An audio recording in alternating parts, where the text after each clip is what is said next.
লক্ষ্মীর ভাণ্ডারটা কোনো ইস্যু নয়, লক্ষ্মীর ভাণ্ডার তো সরকারি প্রকল্প। যে সরকারি থাকুক এটা বাধ্য তাদের এই প্রকল্প রাখতে, কারণ আমি চলে গেলে লক্ষ্মীর ভাণ্ডার বন্ধ হয়ে যাবে এরকম কোনো ব্যাপার নয়। এটা সরকারি প্রকল্প, সরকারি টাকা, তাই এটা বন্ধ হওয়ার কোনো আশঙ্কাই নেই। আমি সরকারের কাছে যাচ্ছি, তৃণমূল সরকার আছে, তৃণমূলই থাক। পেনশনার যারা, অবসরপ্রাপ্ত কর্মী যারা, তাদের অনেক অধিকার কেড়ে নিয়েছে এই দুটো সরকার, রাজ্য এবং কেন্দ্র সরকার দুটোই কেড়ে নিয়েছে। রাজ্য সরকার যেমন আমাদের ডিএর অধিকারটাকে মেরে দিয়েছে, একই রকমভাবে কেন্দ্রীয় সরকারের নীতির ফলে দিন দিন জিনিসপত্রের দাম বাড়ছে। ভোট তো এবারে খুবই ভালোই হবে, মানুষ যদি ঠিকমতো বুথে গিয়ে ভোট দিতে পারে তাহলে এবারে একটা পরিবর্তনের আশা আমরা দেখছি আর কি। গোটা ভারতবর্ষে এখন বিপদের সম্মুখীন, এখন সেই বিপদ থেকে রক্ষা পাওয়ার জন্য মানুষকে ভোট দিতে হবে। ওটা আবার পার্থ ভূমিক জিতবে, আর টিএমসির দিকেই বোঝা যাচ্ছে বেশিভাবে। যেহেতু একবার তৃণমূল ছিল, একবার কংগ্রেস হলো, বিজেপি হলো, আবার তৃণমূল হলো, আবার বিজেপি হয়ে গেল। এটা একদমই না, আদর্শহীন লোকেদের কোনো জায়গা থাকা উচিত না সমাজে। দেখেন আদর্শ ওদের কোনো ব্যাপার নেই, ওদের নিজেদের সুবিধার জন্য ওরা ক্ষমতার লোভী এবং ওরা ক্ষমতার প্ল্যাটফর্ম সবসময় চায়।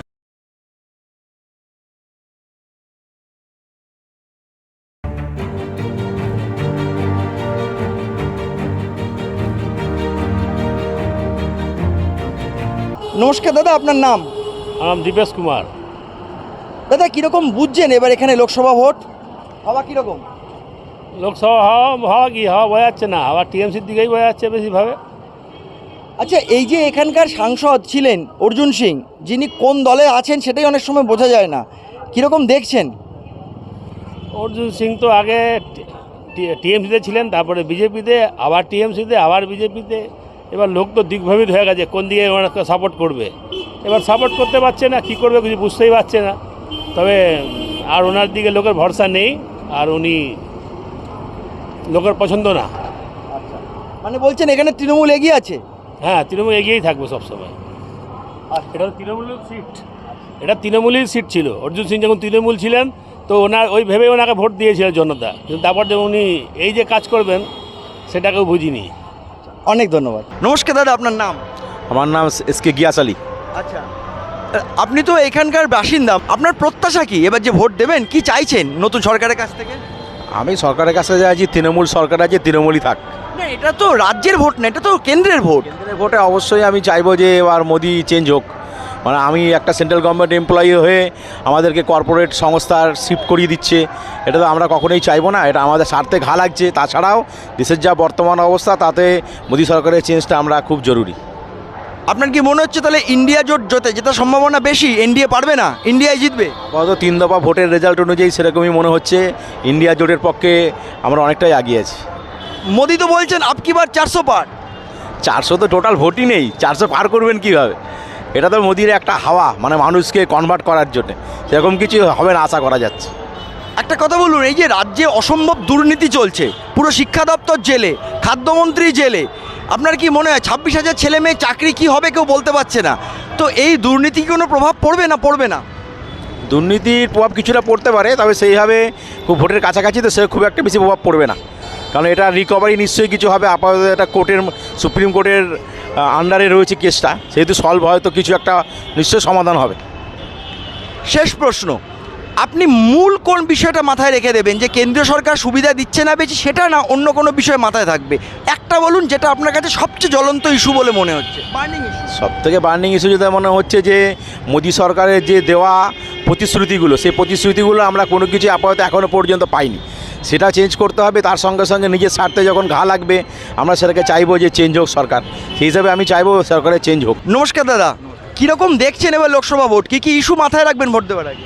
এবারের ভোটে আমরা এখানে যারা প্রবীণ নাগরিকরা এখানে উপস্থিত হয়েছি, যারা দেশের প্রবীণ নাগরিক, আমরা এক সময় চাকরি করতাম, চাকরি থেকে অবসর নেওয়ার পর এবারে আমরা রাস্তায় নামতে বাধ্য হয়েছি, কারণ আমাদের পেনশনার যারা, অবসরপ্রাপ্ত কর্মী যারা, তাদের অনেক অধিকার কেড়ে নিয়েছে এই দুটো সরকার, রাজ্য এবং কেন্দ্র সরকার দুটোই কেড়ে নিয়েছে।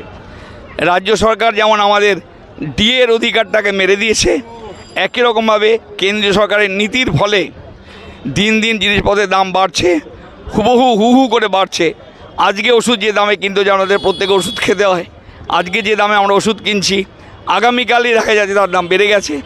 স্বাভাবিকভাবেই আমাদের প্রবীণ নাগরিকেরা এই মূল্য বৃদ্ধির সঙ্গে লড়াই করতে পারছি না।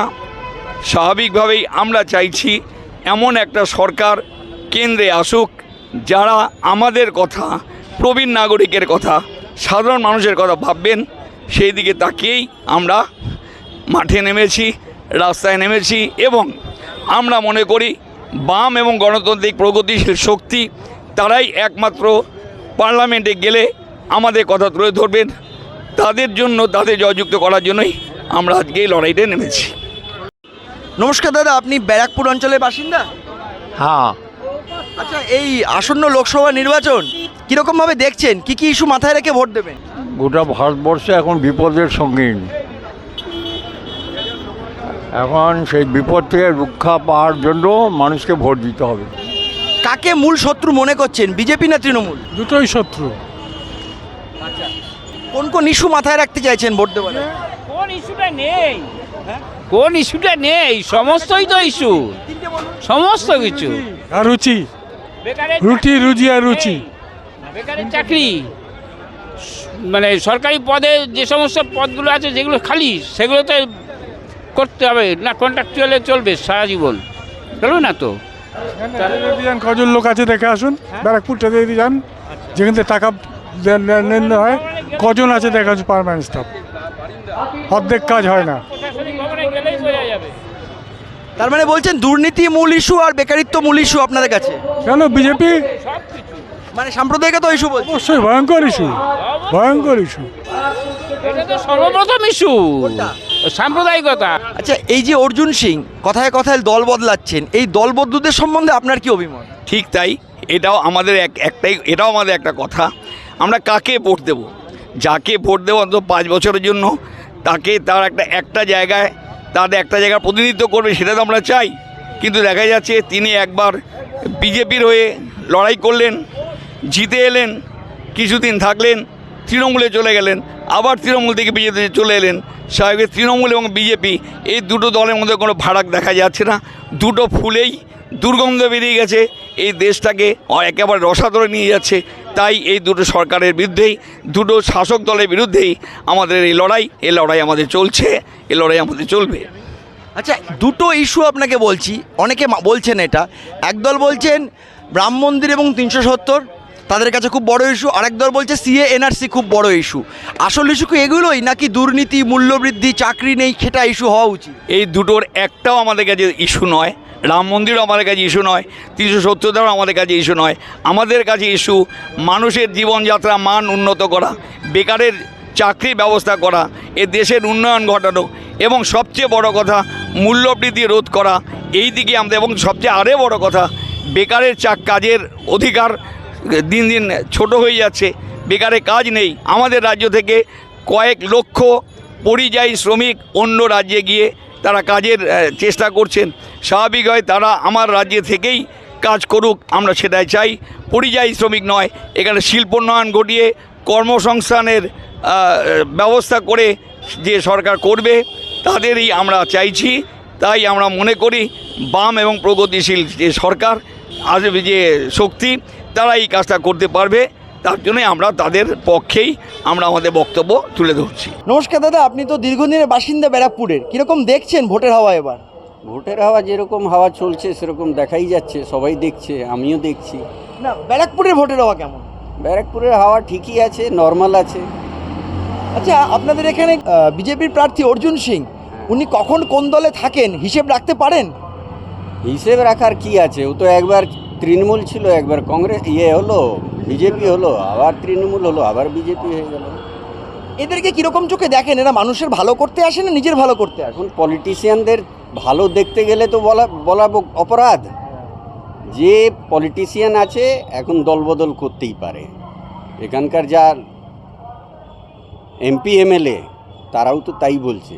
কিন্তু আপনি তো এখানে দীর্ঘদিনের বাসিন্দা, অনেকবার ভোট দিয়েছেন, এরকম কি আগে দেখেছেন পশ্চিমবঙ্গে এরকমভাবে দল? আগে ছিল না, এখন ইদানিং এই 10-15 বছর ধরে এগুলো চলছে। অর্জুন সিংয়ের কাজ কীরকম দেখেছেন, উন্নতি করে দেখেছেন? আমি তো চোখে কিছুই দেখিনি, এবার যদি অন্যান্য জায়গা কিছু হয়ে থাকে তাহলে হতে পারে। না আপনারটাও তো তার লোকসভা কেন্দ্রের মধ্যেই। হ্যাঁ, ব্যারাকপুরে কিছু পাইনি আমরা। আচ্ছা, এই যে ক্রমাগত বোমাবাজির খবর পাওয়া যেত ভাটপাড়া জগদ্দল অঞ্চলে প্রতিদিন হচ্ছে, এই সন্ত্রাস থেকে মুক্তির সম্ভাবনা দেখেন? সেটা তো দেখুন পার্টিগত ব্যাপার তো। এখন যে পার্টি রুলিং সে নিজের অধিকার দেখাবেই। তখন বম্বিং হয়েছে, আমি যতটা পাওয়ার পাবো ততটা আমার ক্ষমতায় তাকে চেপে রাখার চেষ্টা করব, অপোজিট পার্টিকে। এটা তো সাধারণ ব্যাপার। আচ্ছা, এখানে তো সিপিএমের একজন অভিনেতা দাঁড়িয়েছেন, তরুণ অভিনেতা দাঁড়িয়েছেন সিপিএমের হয়ে, আপনি দেখেছেন কাউকে? না না, একদিন বোধহয় র্যালি হয়েছিল, একটা র্যালি হয়েছিল, তাতে আমাদের পুরনো তরিদ্দা ছিলেন, তরিতবদা এমপি, এক্স এমপি, উনি ছিলেন। বাদবাকি একটা প্রসেশন হলো ভালো। তৃণমূলের হয়ে যিনি দাঁড়িয়েছেন তিনি তো অনেক দিনের নেতা এবং পুরনো তৃণমূলী, পার্থ ভৌমিক, কীরকম মনে হয়? ওনাকে আমরা তো কোনো দিনই দেখিনি, এদিকে ব্যারাকপুরে কিছুই দেখিনি ওনাকে। আর বলতে গেলে আমি তো চিনিই না ওনাকে। আর উনি নৈহাটির বাসিন্দা, আমরা ব্যারাকপুরের বাসিন্দা, কি বলবো ওনার বিষয়ে? কি মনে হচ্ছে লড়াই কঠিন এবার? লড়াই তো কঠিন আছেই, তবে ও তো জেতা প্রার্থী তো, অর্জুন সিং। আর এদিকে রয়েছে আপনার পার্থ ভৌমিক, উনিও খারাপ নয় যা শুনছি কানে। আমি কিন্তু সঠিক ওনার ব্যাপারে ব্যক্তিগত কিছুই জানি না, বলতেও পারবো না। অর্জুন সিংকে দেখেছি এখানে অনেক মিটিং সিটিং করলো, এই দল ওই দল করলো, এখন আবার সেই দলেই গেছে। জেতা প্রার্থী তো নিশ্চয়ই কিছুটা তো চেঞ্জিং পাবেই। আর এবার পার্থ ভৌমিক তো রুলিং পার্টির লোক, নিশ্চয়ই কিছু তো পরিবর্তন হবেই, ভোট কাটা হবেই। মানে বলছেন লড়াইটা কঠিনই হবে? হ্যাঁ, একটু কঠিন হবে। নমস্কার দাদা, আপনার নাম? অঞ্জন ব্যানার্জি। আচ্ছা অঞ্জনদা, এই যে এত দল পরিবর্তন হয়, মানে সকালে এক দলে বিকেলে এক দলে, এই দল বদলুদের কি ভোটের আসরে ভোট পাওয়ার যোগ্যতা থাকে, কি মনে হয়? এটা একদমই না, আদর্শহীন লোকেদের কোনো জায়গা থাকা উচিত না সমাজে। আর যেটা চলছে এই পশ্চিমবঙ্গে, এটা তো সারা ভারতবর্ষে এই জিনিস কোথাও চলছে না, এবং এটা বেশি দিন চলতে দেওয়া যায় না। মানুষের মানে জাগ্রত হওয়া দরকার, সেদিন এসে গেছে। আপনার মনে হয় মানুষ বুঝতে পারছে যারা দল বদল করছে তারা শুধু ব্যক্তিগত স্বার্থে দল বদল করছে, সেটা তাপস রায় হোক কিংবা অর্জুন সিং কিংবা মুকুটমণি অধিকারী? দেখেন, আদর্শ ওদের কোনো ব্যাপার নেই, ওদের নিজেদের সুবিধার জন্য ওরা ক্ষমতার লোভী, এবং ওরা ক্ষমতার প্ল্যাটফর্ম সবসময় চায়। নমস্কার দাদা, আপনার নাম? পরিতোষ হালদার। কিরকম বুঝছেন ব্যারাকপুরে ভোটের হাওয়া? ওটা আবার পার্থ ভৌমিক জিতবে। নমস্কার দাদা, আপনার নাম? তরুণ দাম। দাদা, আপনি বহুদিন তো এই অঞ্চলের বাসিন্দা, কিরকম উন্নতি দেখছেন ব্যারাকপুরে? বোঝা যাচ্ছে না, সবাই ফিগার স্ট্রং, দুই পার্টি স্ট্রং আছে। না না, উন্নতি কিরকম দেখলেন ব্যারাকপুরে? উন্নতি মোটামুটি ঠিকই আছে, মোটামুটি ঠিকই আছে। আচ্ছা, এই যে এবার যে ভোট হচ্ছে, এই অর্জুন সিং একবার বিজেপি যান একবার তৃণমূল যান, এটা কি কোনো ইস্যু? আপনার কি ভালো লাগে এটা? আমাদের স্টেটটাই চলছে এরকম, ওয়েস্ট বেঙ্গলের স্টেটেই চলছে এরকম, কেউ তৃণমূল, কখনো বিজেপি, কখনো তৃণমূল, এটার কোনো হিসাব নেই। আপনার কি এটা মনে কষ্ট হয় এদেরকে দেখলে? আমাদের খেলনা মতন দেখি আমরা এখন, খেলনা। আমরা ভোট দেওয়ার ডিউটি, ভোট দেবো, চলে আসবো। আচ্ছা, ভোট দেওয়ার সময় দাদা এত বছর ভোট দিচ্ছেন, কি মাথায় রেখে এবার ভোট দেবেন বলুন তো? এবার তো হাওয়া নেই খুব বেশি। হাওয়া নেই না, এখন দেখুন ওয়েস্ট বেঙ্গলের পাওয়ার, ওয়েস্ট বেঙ্গলের সেন্ট্রালের পাওয়ার সেন্ট্রালের আছে। এটা দেশের ভোট, এখন পাবলিক কী করবে এখন বোঝা মুশকিল। এখন দিদি তো মোটামুটি ওয়েস্ট বেঙ্গল চালিয়ে যাচ্ছে, এখন উনি কী করে জানি না। না, একটা শেষ প্রশ্ন আপনাকে জিজ্ঞেস করি, যে আপনি তো এত বছর এখানে আছেন, অর্জুন সিংয়ের টাকায় কাজ হয়েছে? এমপি ল্যাটের যে টাকা পান, কাজ দেখেছেন উন্নতি? আমরা তো স্টেশন রোডে থাকি, আমরা তো গলিতে যাই না, কোথাও কি দেখব। অঞ্চলে কাজ হয়েছে? অর্জুন সিংয়ের তো টাউন হলের মোটামুটি দেখলাম তো টাকা পয়সা কিছু দিয়েছে, এই যে সেদিনকে ভোট দেখলাম, এই তো। নমস্কার দাদা, কীরকম দেখছেন লোকসভা ভোট? ভোট তো এবারে খুবই ভালোই হবে, মানুষ যদি ঠিকমতো বুথে গিয়ে ভোট দিতে পারে তাহলে এবারে একটা পরিবর্তনের আশা আমরা দেখছি আর কি। আমরা পেনশনার সমিতির পক্ষ থেকে এটা আশা রাখছি যে এবারের ভোটের যে ফলাফল সেটা একটা বৈপ্লবিক একটা সিদ্ধান্ত মানুষ নিতে চলেছে আর কি। আচ্ছা, এখানে যে অর্জুন সিং কখন বিজেপি কখন তৃণমূল বোঝাই যায় না, তো এইরকম ক্যান্ডিডেটকে আপনারা কি চোখে দেখেন দল বদলুতে? আমরা এইসব ক্যান্ডিডেটকে ধর্তব্যের মধ্যেই রাখি না, কারণ আজকে যারা বিজেপির হয়ে জিতছে তারা যে 5 বছর ধরে একই দলের থাকবে এটা কোনো মানে নেই, ঘন ঘন পরিবর্তন হতে পারে। কিন্তু এবারে নিশ্চয়ই মানুষের স্বপ্নভঙ্গ হবে, মানুষ সঠিকভাবে তাদের প্রতিনিধি নির্বাচন করবে, এটাই আমরা। আচ্ছা, এই যে লক্ষ্মীর ভাণ্ডার, এটা কি একটা বড় ইস্যু? লক্ষ্মীর ভাণ্ডারটা কোনো ইস্যু নয়, লক্ষ্মীর ভাণ্ডার তো সরকারি প্রকল্প। যে সরকারি থাকুক এটা বাধ্য তাদের এই প্রকল্প রাখতে, কারণ আমি চলে গেলে লক্ষ্মীর ভাণ্ডার বন্ধ হয়ে যাবে এরকম কোনো ব্যাপার নয়, এটা সরকারি প্রকল্প, সরকারি টাকা, তাই এটা বন্ধ হওয়ার কোনো আশঙ্কাই নেই।